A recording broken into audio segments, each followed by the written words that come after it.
રાજકારણમાં શું છે, રાજકારણ મારી પાસે કરી જાય, રાજકારણ કરી જાય ત્યારે બહુ અઘરું થાય.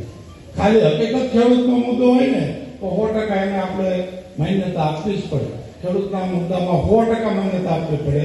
ખેડૂત ક્યારેય દુઃખી હોવાનો જોઈએ તો આપણી સૌની લાગણી હોય, તમારી હોય, અમારી આખા પોળની હોય. અને હું તો ખેડૂતનો દીકરો, મારા બાપને 300 વીઘા જમીન છે. હું એને પેઢી એ કરતો એટલે મારે પેઢીની ઉપાધિ કરવાની હોય, મારે ખેડૂતની જ ઉપાધિ કરવાની હોય. હું ખુદ આજે આ પરિસ્થિતિમાંથી પસાર થાઉં છું. મને ખબર છે કે મારી જે ચોમાસુ સિઝન હતી એ મારી ખુદની બગડી કેટલી મને ખબર છે. એ ખેડૂત એને મારે કઈ ઇમ્પેક્ટ સર્ટિફિકેટ ન લેવાના કે આજે એમાંથી અમે જે બધું ભગવાન પાસેથી આસ્તે લીધું હોય એવી રીતે અમારી સિઝન અમે લીધી. છતાં છેલ્લે અમે ત્યારે નવા ટ્વીટ કર્યા અને પાછો આ કુદરતની ફરિયાદ કોને કરવી? પણ આપણામાં કઈ ફોલ આવે કે આપણી ફરિયાદ 100% થાય, આપણે એને જવાબ દેવો પડે, એ આપણી ફરજ છે. એટલે મારી તમને વેપારીઓ ભાઈઓને, કમિશનર ભાઈઓને અને મજૂર ભાઈઓને ટોટલને અપીલ છે કે આપણું જીવન સુખ શાંતિ અને એટલું બધું મસ્ત થઈ ગયું કે બધા રેકોર્ડ બનાવ્યા. આપણે એક રેકોર્ડ બનાવવા બે હોય તમારે અડધો કલાક બોલવું પડે, એટલા રેકોર્ડ આપણે બનાવ્યા છે.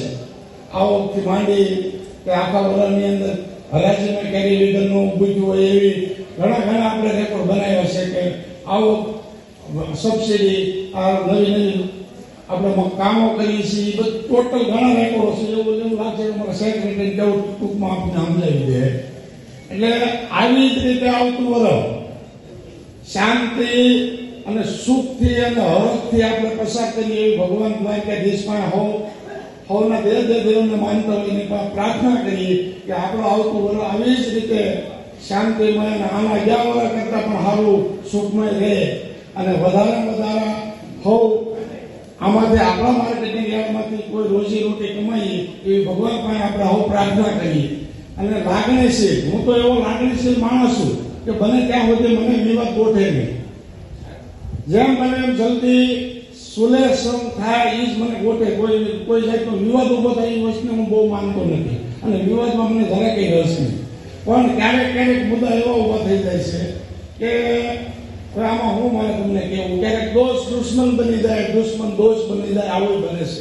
પણ એનો સામનો કરવો પડે ભાઈ. આંધળીથી આપણે અમુક કામ કર્યા હોય અને આપણે જેને સહકાર આપ્યા હોય ક્યારેક આપણું પડખું છોડી દઈએ તો કાંઈ વાંધો નહીં, સ્વીકારી લેવાય. પણ આપણે આપણી રીતે જે સિસ્ટમથી કામ કરીએ છીએ, કામ કરવાનું, એમાં કઈ જરા કંઈ હિંમત હારી જવાની હોય નહીં.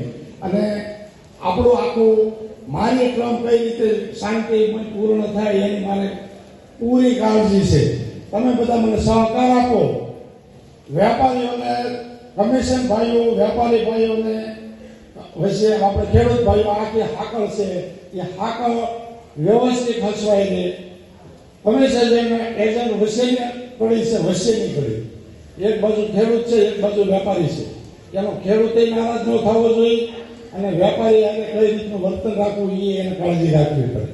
અને આપણા વેપારીઓને હું એમ કહું છું કે મહુવા માર્કેટિંગ યાર્ડની અંદર અવડા મોટા વેપારીઓ છે એટલે અવડી મોટી ઝણસી આવે છે, એટલો બધો ભરોસો છે. આ ભાઈ ગાડી આવશે ત્યાં ખેડૂતે છે, યાર્ડને આવી શેડો બનાવેલી છે, પણ વેપારી નથી તો શું કરવાનું? આપણા મહુવા અંદર બધું જ હોય. ભગવાને બધું આપ્યું, આપણે વિશ્વાસ આપ્યો, વેપારી આપ્યા, જાજુ મોટું કમિશન વાળાની મોટી ફોજ આપી, મજૂર ભાઈઓની અવડી મોટી ફોજ છે કે 2 લાખ થેલાની હરાજી થઈ ગઈ હોય તો 5 તારીખે ખાલી 2 લાખ થેલા ઉપાડી લે એવડી તાકાત આપણા મહુવાના મજૂર ભાઈઓમાં છે. અવડી આપણા ટ્રાન્સપોર્ટની તાકાત છે. ટોટલ તાકાત આપણા મહુવાને આપેલી છે. આમ ગણો તો એટલે આપણે આપણા વિશ્વાસ કેમ જળવાઈ રહે અને શાંતિમય આપણું યાર કેમ હાલે આપણી ટોટલની જવાબદારી છે. મારથી માંડી છેલ્લે બેઠા મજૂર વધી ન બને એટલો આપણે વિવાદ ઉભો કરવો, કોઈ નો ક્યારેય નાની મોટી બાબત હોય તરત ઓફિસે આવી જાવ. હું ખેડૂત દીકરો છું, ખેડૂત એને ક્યારેય નહીં થવા દો. કારણ કે જો ઘણા કહેવા વાળા એવું કહી શકે ભાઈ ભાઈ વેપારી ભાઈને મળી ગયેલા છે. અને મારા બાપ, હું ખેડૂતનો દીકરો છું, વેપારી ભાઈને મળી ગયો હો તો વેપારી મારા દુશ્મન નથી. વેપારી આપણા વેપારી છે, એને મીઠા જવાબ દેવા પડતા હોય. મારી ફરજ છે. કમિશન વાળા છે એ તે કડી છે, એને મીઠા જવાબ દેવા પડતા હોય છે. પણ ખેડૂતનો અન્યાય થાય એમાં કોઈ દી વેપારી એને મળેલો નહીં હો. ગયા વર્ષે ક્યારેક વિષય પીરિયડ આવ્યો તો કે ભાવ ઘટી ગયા એટલે ચેરમેન સાહેબ વેપારી એને મળી ગયેલા છે એટલે ભાવ ઘટ્યા. મારા બાપની તાકાત નથી કે હું ભાવ ઘટાડી શકું. કોઈની તાકાત નથી, આ વેપારીઓની તાકાત નથી ભાવ ઘટાડી શકે. પણ જે જરૂર કરતા ઝાઝો માલનો ભરાવો થઈ જાય એટલે થોડીક આપણે કાળજી રાખવી પડે. જરૂરી કે આપણા મહુવા માર્કેટિંગ યાર્ડમાં કેટલા માલની જરૂરી છે એ પ્રમાણે જો આપણે આવક જાળવી રાખતા હોઈએ તો થોડુંક ભાવને સારું રહે. બાકી તો હવે વધારે મારે લાંબુ નથી કહેવું.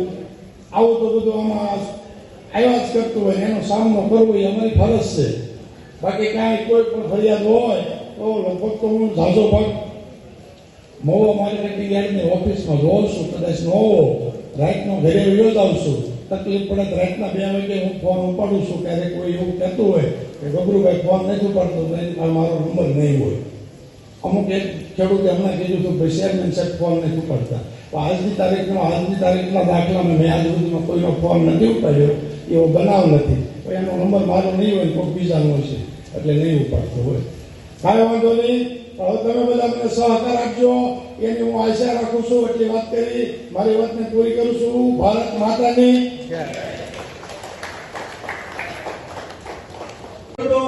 જળસી ઉતારવામાં હેરાન ન થાય તેના માટે અમે 300 વીઘા જમીન પણ ભાડે રાખેલી છે.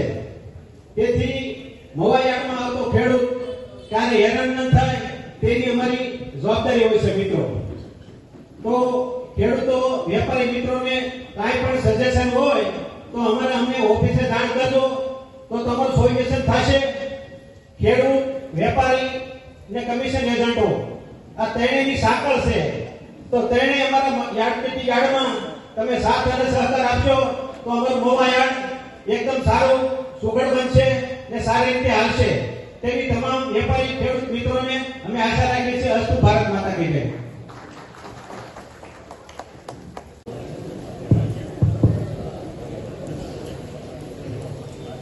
વરાદી